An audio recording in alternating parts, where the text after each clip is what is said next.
Hello friends, ఎలా ఉన్నారు friends? బాగున్నారా? ఇక్కడైతే ఎర్లీ మార్నింగ్ వచ్చేసి మంచిగా పిల్లలకి ఉప్మా అయితే టిఫిన్ ప్రిపరేషన్ చేస్తున్నాను ఫ్రెండ్స్. ఇక్కడ చూడండి, ఉప్మాకి కావాల్సిన నేను ఇంగ్రీడియంట్స్ అయితే తయారు చేసి పెట్టుకున్నాను. ఉల్లిగడ్డ కోసుకున్నాను, పచ్చిమిరపకాయలు, టమాటో, కరివేపాకు, అందులోకి ఇంకా కావాల్సినవన్నీ చూడండి. ఆవాలు, జీలకర్ర, ఉద్దిబ్యాళ్ళు, మినప్పప్పు, శనగపప్పు అన్నీ అయితే వేసేస్తున్నాను ఫ్రెండ్స్. అక్కడ వేరుశనగ గుళ్ళు, అలాగే చూడండి అవన్నీ హీట్ అయిన తర్వాత మనము అన్నీ ఒక్కొక్కటిగా అయితే వేసుకుంటున్నాను ఫ్రెండ్స్. ఆయిల్ హీట్ అయింది కదా, సో ఇక్కడైతే షార్ట్ వీడియోలోనే మీకు ఉప్మా తయారైతే చూపిస్తున్నాను ఫ్రెండ్స్. చూడండి, పిల్లలకి ఎర్లీ మార్నింగ్ టిఫిన్ అయితే ప్రిపరేషన్ చేస్తున్నాను ఫ్రెండ్స్. అక్కడ మంచిగా ఉల్లిగడ్డలు వేసేసాను, పచ్చిమిర్చి వేసేసాను.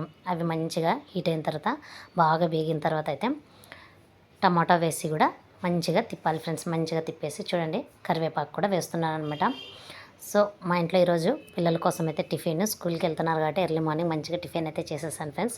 ఇక్కడ చూడండి అవన్నీ బాగా దగ్గర పడిన తర్వాత ఆయిల్ కొంచెం పైన తేలిన తర్వాత అయితే ఇంకా సరిపడా మనము వాటర్ అయితే వేసుకోవాలి ఫ్రెండ్స్. ఇక్కడ నేను ఒక గ్లాస్ ఉప్మా రవ్వ చేస్తున్నాను కాబట్టి 2 గ్లాసులు వాటర్ అయితే వేసేసాను. ఇక్కడ చూడండి బాగా మరుగుతూ ఉందన్నమాట ఎసురు.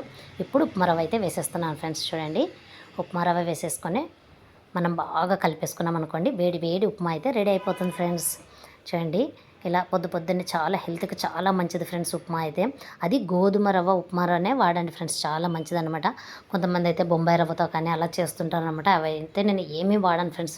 మనం మంచిగా ఉండాలి, హెల్తీగా ఉండాలి, పిల్లలు హెల్తీగా ఉండాలి అనుకుంటే మంచిగా మనం గోధుమ రవ్వతో వచ్చే ఉప్మా రవ్వనే వాడతాను ఫ్రెండ్స్ నేనైతే. ఇక్కడ చూడండి మంచిగా అయితే ఉడికిపోయింది ఫ్రెండ్స్. ఇక్కడ ఉప్మా రవ్వ అయితే బాగా ఉడికిపోయింది అనమాట. ఇప్పుడు ఇక్కడ వేడి వేడి ఉప్మా అయితే తయారైపోతుంది ఫ్రెండ్స్. ప్లీజ్ ఫ్రెండ్స్, నా వీడియోస్ కనుక నచ్చితే ఒక చిన్న లైక్ ఇచ్చి నా ఛానల్ని అయితే సబ్స్క్రైబ్ చేసుకోండి ఫ్రెండ్స్, మర్చిపోకండి. ఖచ్చితంగా కామెంట్ సెక్షన్లో అయితే కామెంట్ రూపంలో అయితే తెలియజేయండి ఫ్రెండ్స్. ఇక్కడ చూడండి ఉప్మా అయితే దగ్గర పడుతుంది ఫ్రెండ్స్. మొత్తానికి రవ్వ అయితే అలా కొద్దిసేపు మూత పెట్టేసి వదిలేసామనుకోండి అయిపోతుంది అనమాట. ఇక్కడ చూడండి సామాన్లు అన్నీ కడిగేసుకున్నాను ఫ్రెండ్స్, సింకులు అవి. అక్కడ సింకు కూడా నీట్గా పెట్టేసుకున్నాను అనమాట. చూడండి ఉప్మా అయితే వేడిగా గోధుమ రవ్వతో ఉప్మా రెడీ అయిపోయిందనమాట. ఇందులోకి అయితే మంచిగా మేము పప్పుల పొడి కానీ ఎక్కువైతే గూలిచ్చిన కారం అయితే తింటాం ఫ్రెండ్స్. అంటే హీట్ ఆయిల్లోన కారం పొడి వేసేసి బాయిల్ చేసుకోవడం అనమాట. మంచిగా ఆ కారం పొడి చాలా సూపర్ టేస్టీగా ఉంటుందన్నమాట. ఇక్కడ చూడండి నేను పిల్లలకైతే వడ్డిస్తున్నాను ఫ్రెండ్స్. ఇంకా ప్లేట్లో వేసేసి ఇద్దరు, మా బాబుకి మా పాపకి అయితే ఉప్మా అయితే ప్రిపేర్ అయిపోయింది కదా ఫ్రెండ్స్. ఆ ఉప్మాని అయితే వడ్డిస్తున్నాను అనమాట. ఇంకా పిల్లలు తినేసి స్కూల్కి అయితే వెళ్ళిపోతున్నారు ఫ్రెండ్స్.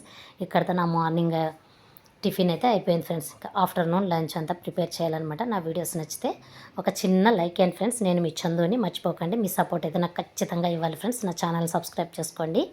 వేడి వేడి ఉప్మా రెడీ మా ఇంట్లో. ఓకే ఫ్రెండ్స్, ఉంటా ఫ్రెండ్స్. Bye bye.